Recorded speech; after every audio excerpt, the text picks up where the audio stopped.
अमेरिकी पत्रिका ने एक रिपोर्ट में दावा किया है कि अफगानिस्तान के राष्ट्रपति अशरफ गनी और राष्ट्रीय सुरक्षा सलाहकार हमदुल्ला मोहिब पाकिस्तान से कॉल और एक टेक्स्ट संदेश पर अफगानिस्तान से भाग गए थे।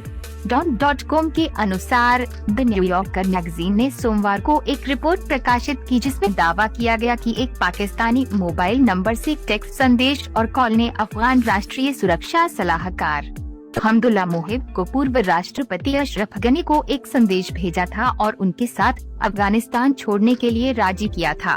परिवार रिपोर्ट से पता चला है कि ये फोन 15 अगस्त की रात करीब 15 बजे आया था, जब तालिबान ने काबुल में प्रवेश किया था और प्रमुख इलाकों पर कब्जा कर लिया था।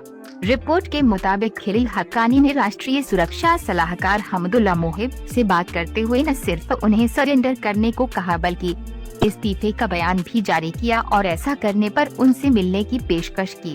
हालांकि हमदुल्ला मोहिब ने आत्मसमर्पण करने और बयान जारी करने की बजाय पहले फोन पर मामलों को सुलझाना पसंद किया। हालांकि खलील हक्कानी ने कॉल काट दिया और अफगान राष्ट्रीय सुरक्षा सलाहकार ज़ल्माई खलीलजाद के डिप्टी टॉम बेस्ट ने फोन किया।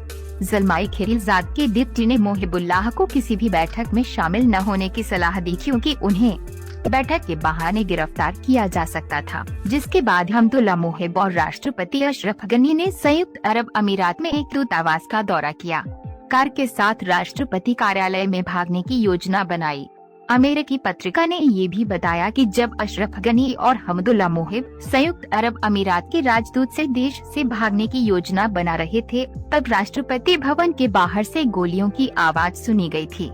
इस बीच संयुक्त अरब अमीरात के समन्वयकों ने अमीरात एयरलाइंस की एक उड़ान में सीटों की पेशकश की जो काबुल से शाम 4 बजे प्रस्थान करने वाली थी।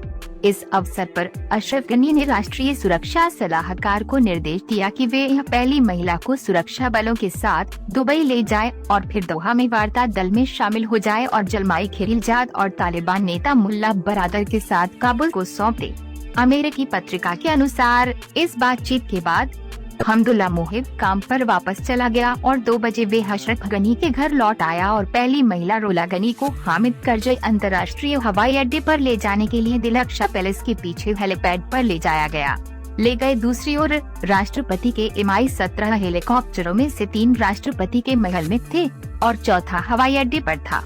हमदुल्ला मोहिब को पता चला कि पायलटों ने हेलीकॉप्टरों में पूरी तरह से ईंधन भर दिया था क्योंकि वे जल्द से जल्द ताजिकिस्तान या उज्बेकिस्तान के लिए सीधे उड़ान भरना चाहते थे। इससे पहले कई सैन्य पायलटों ने शरण लेने के लिए इस मार्ग का उपयोग किया था। न्यूयॉर्कर मैगजीन के मुताबिक पायलटों ने फर्स्ट लेडी रोला के साथ एयरपोर्ट जाने से मना कर दिया। पायलटों को डर था कि सरकारी अधिकारी की रखवाली करने वाली अफगान सेना का एक विशेष मिशन हेलीकॉप्टर को वहां खड़ा कर रहा है।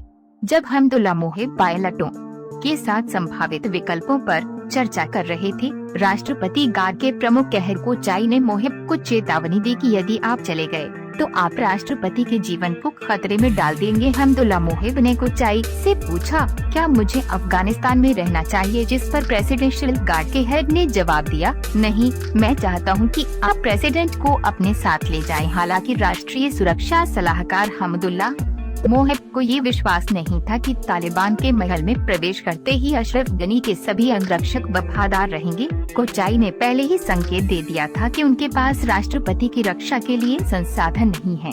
अमेरिकी पत्रिका के अनुसार इन परिस्थितियों में हमदुल्ला मोहिब ने पहली महिला रोला को हेलीकॉप्टर पर प्रतीक्षा करने के लिए कहा और राष्ट्रपति गार्ड के प्रमुख के साथ अशरफ गनी के आवास पर लौट आए और कहा, श्रीमान राष्ट्रपति, ये समय है, हमें अब यहाँ से निकलना होगा। अशरफ गनी कुछ सामान लेने के लिए ऊपर जाना चाहते थे, लेकिन हमदुल्ला मोहिब को चिंता थी कि हर मिनट की देरी सशस्त्र गार्डों द्वारा घबराहट और विद्रोह का कारण बन सकती है।